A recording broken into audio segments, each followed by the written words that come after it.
আসসালামু আলাইকুম রহমতুল্লাহি ওবরাকাতু ভিউয়ার্স,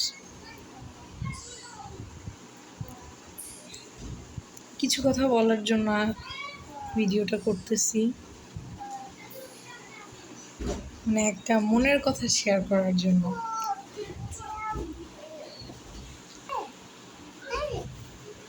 আজকে আমাদের এক প্রতিবেশী বলতে হচ্ছে আমরা যেই বাসায় থাকি, আমাদের তৃতীয় তলায় থাকেন ওনারা।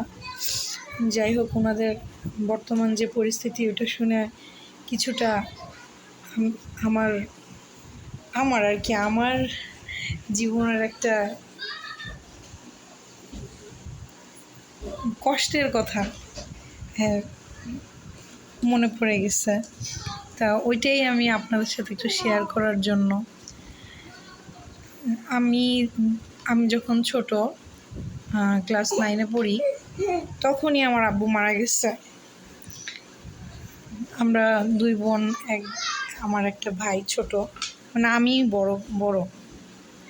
তো আমার আম্মু, উনি তো কিছু করতো না, হাউস ওয়াইফ ছিল উনি। আমার যে আব্বু, উনি একজন হোমিওপ্যাথি ডাক্তার ছিলেন। আমাদের ঢাকায় আমার আব্বুর ব্যবসা ছিল। যাই হোক, উনি আমার আম্মুকে কখনো কিছু করতে দেয় নাই। মানে কিছু করতে দেয় নাই বলতে, চাকরি বাকরি তো না, মনে করেন বাজারে যাওয়া, একটু শপিং করতে যাওয়া, বা একটু কিছু বাজবিচার করে কিনা, কিছুই করতে দেয় নাই। তো একটা টাইমে যখন আমার আব্বু মারা গেল, তখন আমাদের পরিস্থিতিটা এমন হলো যে আম্মু তো একদম আকাশ থেকে পড়ে গেছে এরকম। আর আমরা ছোট বলতে আমি তো যাও বুঝি, আমার ছোট ভাই বোনগুলো ওরা অনেক বেশি ছোট ছিল, ওরা কিছুই বোঝে না। অনেক বেশি ছোট বলতে একজনের হয়তো এখন এক্স্যাক্ট মনে নাই, সম্ভবত 3 বছর 4 বছর এরকম ছিল মনে হয়। ওরা দুজনই পিঠাপিঠি। যাই হোক, তো আমি অ্যাকচুয়ালি যেটা রিলেট করতেছিলাম আমাদের প্রতিবেশী থেকে, যে ওনার যে হাজব্যান্ড, উনি একজন পশু ডাক্তার ছিলেন। উনি কোরবানি ঈদের 1 সপ্তাহ আগে নাকি মারা গিয়েছেন। তা আমরা আসলে জানি না, আমি নিজেই অসুস্থ ছিলাম, আমরা বাসার সবাই, তো আমরা অতটা খোঁজ খবর রাখতে পারি নাই, জানি না। ফ্ল্যাট বাড়িতে তো যাই হোক, এখন শুনলাম ওনাদের অবস্থা নাকি আল্লাহ মাফ করুক খুবই খারাপ, খুবই শোচনীয় পর্যায়ে আছে। ওনার যে ছেলেটা পড়াশোনা করতেছিল, আর ওনার যে ওয়াইফ, উনি তো কিছুই করেন না, হাউস ওয়াইফ। আর ওনার যিনি মারা গেছেন, উনি কিছুই করে যেতে পারেন নাই, বা কিছু একটা সঞ্চয় সেভিংস ওনার ওয়াইফের জন্য, বাচ্চার জন্য যে রাখবেন, কিছুই রাখতে পারেনি, যার কারণে ওনাদের এখন খুবই খারাপ অবস্থা চলতেছে। তো একটা সময়, ওই সময়টা যখন আমার আব্বু মারা গেছে, এই জিনিসটা দিয়েই আমার মনে পড়লো যে আমার আব্বু যখন মারা গেছে,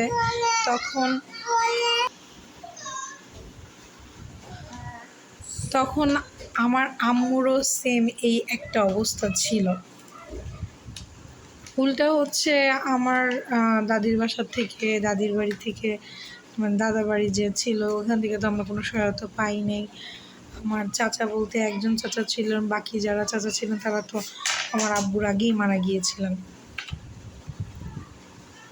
তো খুবই কষ্ট করে আমরা ওই জায়গাটা থেকে মুভ করে আসছি। আমার আম্মু ঢাকা শহরে কোথায় যাব, কি করব, তখন আমার আম্মু আমাদের নানা বাড়িতে নিয়ে যায়। আমার নানা বাড়ি খুলনা। নানা বাড়িতে নিয়ে যান, ওইখানে মামা বাড়িতেই থাকি। খুব একটা স্ট্রাগল করা লাগে, কারণ আমার মামা বাড়ির অবস্থাও খুব একটা ভালো ছিল না। বলতে, তারা আমার যে মামারা ছিল, ওনারা দিনমজুর ছিলেন, দিনমজুর ফ্যামিলি, কাজে গেলে টাকা নিলে নাই। খুব একটা কষ্ট করে আমরা ওই সময়টা থেকে স্ট্রাগল করে আসছি। আলহামদুলিল্লাহ এখন তো ভালো আছি। মেইন টপিকটা হচ্ছে এইটা যে আমার আব্বু যখন মারা গেল আমার আম্মুর অনেক কষ্ট হয়েছে। আমার আম্মু একটু কোথাও যে যাবে, কোথায় যে কথা বলবে, কোথায় কি কথা বলতে হয় কিছুই বুঝতো না। কারণ তাকে তো ওইভাবে চলাফেরা করতে দেওয়া হয় নাই। মানে একটা আছে না যে ঠিক আছে পর্দার মধ্যে থেকেও কিন্তু কিছু করা যায়, সেইটাও করতে দেওয়া হয় নাই। তো মেন কথা হচ্ছে এটা যে আমাদের সমাজে মানে এমন একটা অবস্থা যে ভাবে কি মেয়েরা কাজ করলে মনে হয় একদম চোখ খুলে গেছে, অনেক কিছু প্রায় শিখে গেছে, ও আর সংসার করতে পারবে না। আবার কিছু চিনে দিলে অনেক কিছু চিনে গেছে, ও আর সংসার করতে পারবে না, জিনিসটা এমন হয়ে যায়। কিন্তু আসলে এগুলো না করে উচিত কি না এরকম যে একটা মেয়ে তাকে স্বাবলম্বী হইতে দেওয়া উচিত না বলেন? এই যে একজনের হাজব্যান্ড মারা গেল, এখন সে ধপাস করে আকাশ থেকে পড়ে গেছে, কি করবে, কোথায় যাবে? ফার্নিচারগুলো বিক্রি করতেছে, দিন আনতেছে দিন খাইতেছে, মানে ফার্নিচার বিক্রি করে এখন সংসার চালানোর মতো অবস্থা হয়েছে। একটা টাইমে হয়তো ওনার হাজব্যান্ড ওনাকে অনেক ভালো লাগছে, যদিও আমরা জানি না, আসলে আমি যাইনি কখনো, আমার তো যাওয়ার সময়ও হয়ে ওঠে না, আমি তো শুনলামই আজকে আসলে। তো যাই হোক, আবার আমি যেটা রিলেট করি, আমি আমার অবস্থা থেকে রিলেট করি। আমার আব্বু মারা যাওয়ার মেবি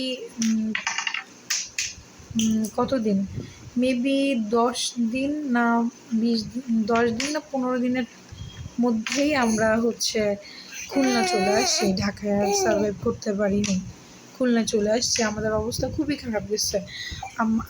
আমাদের ঘরে আমরা ফ্ল্যাট বাসায় থাকতাম ঠিকই, আমার আব্বু এত খাওয়াইছে, এত কিছু করছে, দেখা গেছে একটা জিনিস বলতে দেরি হয়েছে মুখ দিয়ে, কিন্তু আনতে দেরি করেনি কখনো, অভাব বুঝতে দেয় নাই। সেখানে আব্বু মারা যাওয়ার পর আমরা পুরো আকাশ থেকে পড়ে গেছি। তখন এমন একটা অবস্থা, আমাদের বাসায় চাল পর্যন্ত ছিল না। এমন বাসা বাড়িতে কে বলবে আপনার বাসায় চাল নেই, বলেন? কে বুঝবে আপনার বাসায় চাল নেই? তো যাই হোক, আলহামদুলিল্লাহ আমরা সার্ভাইভ করে উঠতে পারছি। কিন্তু মেইন কথা হচ্ছে এই যে আজকে যদি একটা মেয়ে মানুষ সে স্বাবলম্বী হয়, সে তো পর্দার মধ্যে থেকেও নিজেকে, পর্দার মধ্যে শালীনতার মধ্যে রেখেও নিজে কাজ করতে পারে, তাই না? অবশ্যই পারে, নিজেকে স্বাবলম্বী করে গড়ে তুলতে পারে, অনেকেই করছে। কিন্তু আমাদের সমাজে অনেক হাজবেন্ড আছেন, ফ্যামিলি আছে, এগুলো করতে দেয় না, তাদের কিছু করতে দেয় না, করতে দেয় না তাদেরকে। আর যারা করে অনেক সার্ভাইভ করেই করতেছে। মেইন হচ্ছে হাজব্যান্ডের সাপোর্ট। হাজব্যান্ড যদি একটু সাপোর্ট করে যে হ্যাঁ আচ্ছা ঠিক আছে তুমি কিছু করো, ওয়াইফকে যদি আশ্বাস দেয় যে হ্যাঁ তুমি কিছু করো, আমি তোমাকে যতটুকু সম্ভব হেল্প করবো ইনশাল্লাহ, এই হেল্পটা প্রত্যেকটা হাজব্যান্ডেরই করা উচিত। যেন সে না থাকলে তার অবর্তমানে তার ফ্যামিলি যেন এইভাবে সার্ভাইভ না করে, যেন এইভাবে এই যে এখন হাহাকার না করে, হুতাশ না করে। আমি খুব বেশি রিলেট করি এই কারণে যে আমার লাইফে আমি আমার আম্মুকে দেখছি, অনেক বেশি সার্ভাইভ করছে আমার আম্মু। আমরা তো ছিলাম ছোট, আমার আম্মুর টেনশন ছিল আমাদের নিয়ে, তার বাচ্চাদের নিয়ে। এইরকম একটা পরিস্থিতিতে একটা মেয়ে অনেক কষ্ট করে নিজেকে ভালো রাখতে পারে, অনেক কষ্ট করে। কিন্তু মেন কথা হচ্ছে আজকে যদি সে স্বাবলম্বী হতো, তার কি এত বেশি কষ্ট করা লাগতো? আজকে যদি সে আগের থেকেই স্বাবলম্বী হয়েছে, পরে সে সার্ভাইভ করে তারপরে নিজেকে আমাদেরকে লালন পালন করে বড় করছে। কিন্তু এর আগে যদি সে নিজে স্বাবলম্বী হতো, তার কি এত হুতাশ হওয়া লাগতো? তার এত দিক বিদিক হওয়া লাগতো যে আল্লাহ কি করব, সামনে কি করলে ভালো হবে? এইটাই তো। আপনারা যারা আছেন, যারা ভাইয়ারা বলেন আমার ভিডিও দেখেন, তারা আপনার ওয়াইফকে স্বাবলম্বী হইতে সহায়তা করেন। ওটা আপনি ঘরে রেখেই করতে পারেন স্বাবলম্বী, পর্দার মধ্যে থেকেই করতে পারে। সে পর্দার মধ্যে থেকেই নিজেকে নিজেকে স্বাবলম্বী হিসেবে গড়ে তুলতে পারে। আপনি যদি একটু সহায়তা করেন, আপনি প্লিজ সহায়তা করেন তাদের, যেন আপনার অবর্তমানে আপনার ফ্যামিলি একদম ধপাস দিয়ে মাটিতে পড়ে না যায়। অনেক কিছু বলে ফেললাম, সবাই দোয়া করবেন, এই ফ্যামিলিটার জন্যও দোয়া করবেন। আসসালামু আলাইকুম ওয়া রাহমাতুল্লাহি ওয়া বারাকাতুহু।